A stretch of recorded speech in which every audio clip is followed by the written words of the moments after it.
Assalamualaikum warahmatullahi wabarakatuh. Anak-anak, selamat pagi semuanya. Gimana kabarnya hari ini? Alhamdulillah, semoga selalu dalam keadaan sehat walafiat. Baiklah, sebelum pelajaran kita pada hari ini dimulai, kita akan berdoa yang akan dipimpin oleh ketua kelas. Kepada ketua kelas, silakan dipimpin doanya. Baiklah, alhamdulillah, semoga Allah memberikan kecerdasan kita untuk menerima pelajaran kita pada hari ini.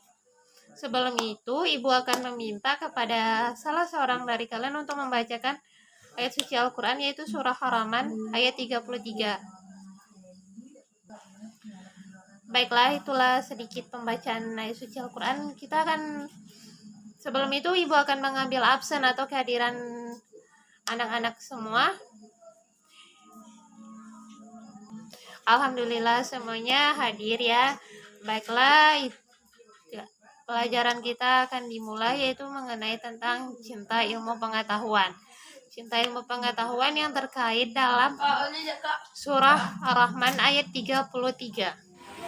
Nah, hari ini kita akan belajar tentang hukum bacaan mat yang terdapat dalam Quran Surah Ar-Rahman ayat 33. Terlebih dahulu kita mengetahui apa itu mat. Dalam ilmu tajwid terdapat beberapa hukum bacaan. Salah satunya yaitu hukum bacaan mat, yang mana mat artinya memanjangkan atau tambah, yakni memanjangkan suatu huruf yang wajib dipanjangkan. Terdapat 3 huruf dalam hukum bacaan mat, yaitu huruf alif, huruf waw, dan huruf ya.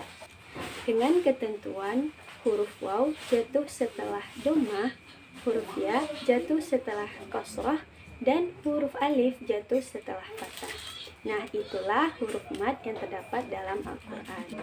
Nah, selanjutnya kita akan mempelajari tentang macam-macam mat. Yang pertama yaitu mat tabi'in atau mat asli, yang mana cara membacanya dipanjangkan satu alif atau 2 harkat. Contoh, alladzina amanu. Nah, di sini terdapat huruf ta yang berharkat kasrah bertemu dengan ya sukun. Di sini disebut dengan mat tabi'in, di mana wajib dipanjangkan satu alif atau 2 harkat ketika membaca bi, yaitu alladzi. Yang kedua yaitu mat wajib muntasir.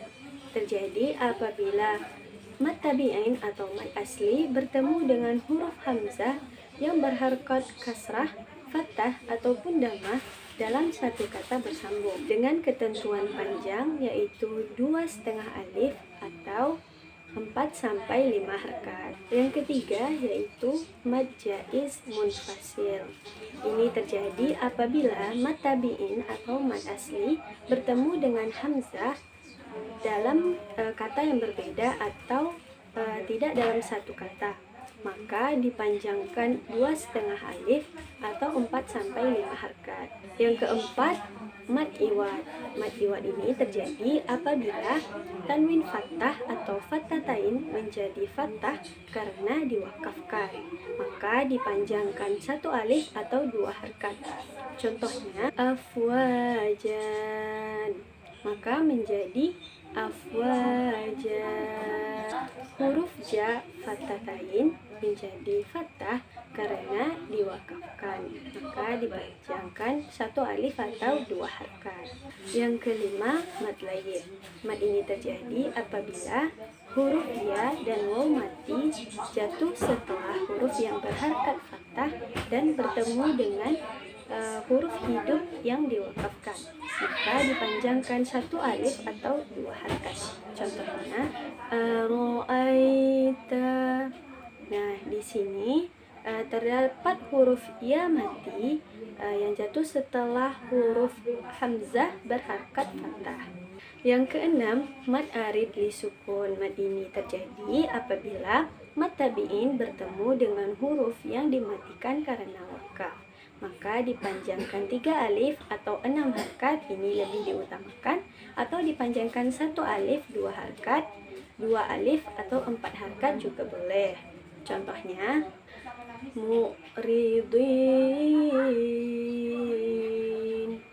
Nah, di sini terlihat bahwa Mad tabi'in jatuh setelah huruf yang diwakafkan, maka boleh dipanjangkan 3 alif atau 6 harkat, boleh juga 1 alif 2 harkat, atau 2 alif 4 harkat. Yang ketujuh, mad sila. Mad ini terjadi apabila ha domir berharkat dhammah ataupun kasrah terletak di akhir kata, tidak dibaca wakaf, tidak dibaca bersambung dengan huruf berikutnya, dan huruf sebelumnya adalah huruf hidup dan bukan mad. Mad sila terbagi menjadi 2 bentuk, yaitu mad sila kasirah dan mad sila tawilah.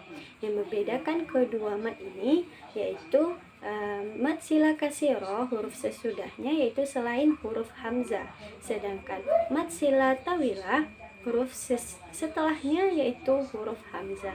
Yang kedelapan, mad badal.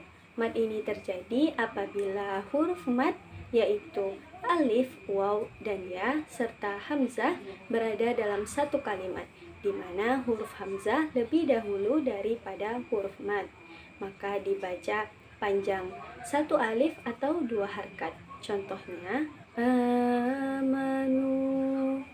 Nah, di sini terdapat huruf mad dan huruf hamzah yang bertemu dalam satu kata, di mana huruf hamzah lebih dahulu daripada huruf mad, maka boleh dipanjangkan 1 alif atau 2 harkat.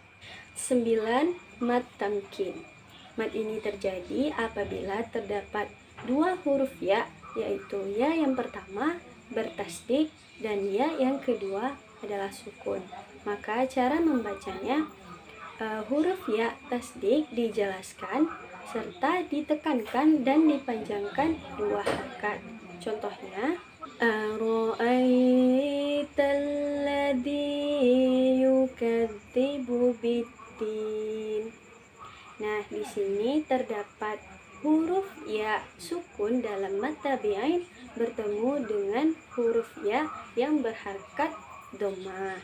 Nah, itulah beberapa macam mad yang terdapat dalam Al-Quran, di mana mad yang artinya memanjangkan atau tambah, yakni memanjangkan suatu huruf yang wajib dipanjangkan. Nah, selanjutnya kita akan mencari hukum-hukum bacaan mad yang terdapat di dalam surat Ar-Rahman, yaitu di dalam surat Ar-Rahman ayat yang ke-33 yang berbunyi, Ya ma'syaral jinni wal insi in istata'tum an tanfudhu min aqtaris samawati wal ard fanfudhu la tanfudhuna illa bisultan. Setelah membacakan surat Ar-Rahman ayat yang ke-33 tadi, kita mencari hukum-hukum bacaan mad yang terdapat di surat Ar-Rahman ayat yang ke-33 tersebut.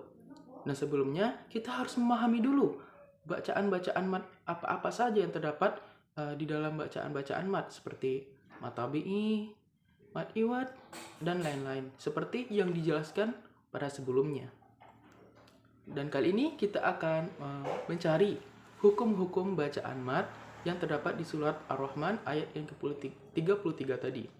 Yang pertama adalah ya adalah hukum bacaan mad tabi'i.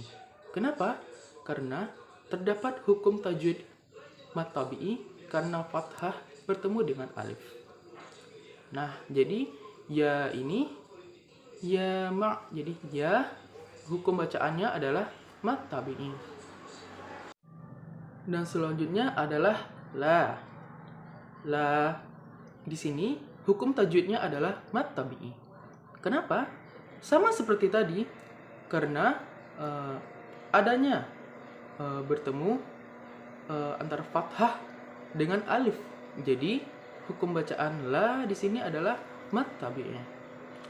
Dan masih banyak lagi hukum-hukum bacaan yang terdapat di surah Ar-Rahman ayat yang ke-33. Tidak hanya mad, ada izhar, ada ikhfa, ada alif lam qamariyah, dan lainnya.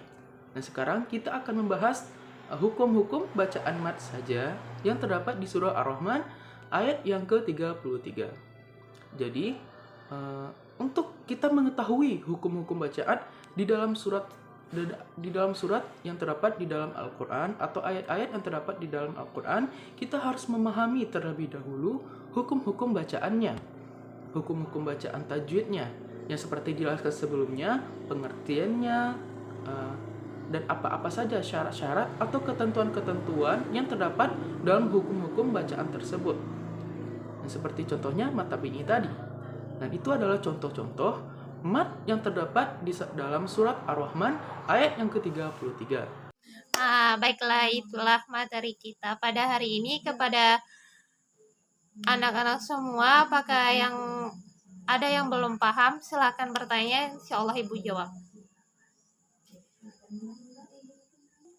Baiklah, sepertinya dari kalian semua sudah paham dengan materi kita pada hari ini. Ibu akan memberikan sedikit latihan buat kalian untuk pekerjaan di rumah tentang apa itu cinta ilmu pengetahuan menurut surah Ar-Rahman ayat 33. Baiklah, Ibu akan menyimpulkan dari materi kita pada hari ini, cinta ilmu pengetahuan itu adalah wajib karena kewajiban menuntut ilmu itu adalah kewajiban bersama muslimin dan muslimat. Karena ilmu pengetahuan itu membutuhkan untuk menjalankan kehidupan kita sehari-hari. Baiklah, untuk materi besok selanjutnya Ibu akan menjelaskan dalam pertemuan selanjutnya. Materi kita pada hari ini kita cukupkan untuk hari ini. Baiklah, kepada ketua kelas silakan ditutup kelasnya dengan berdoa bersama. Alhamdulillah. Baiklah, Ibu minta izin. Assalamualaikum warahmatullahi wabarakatuh.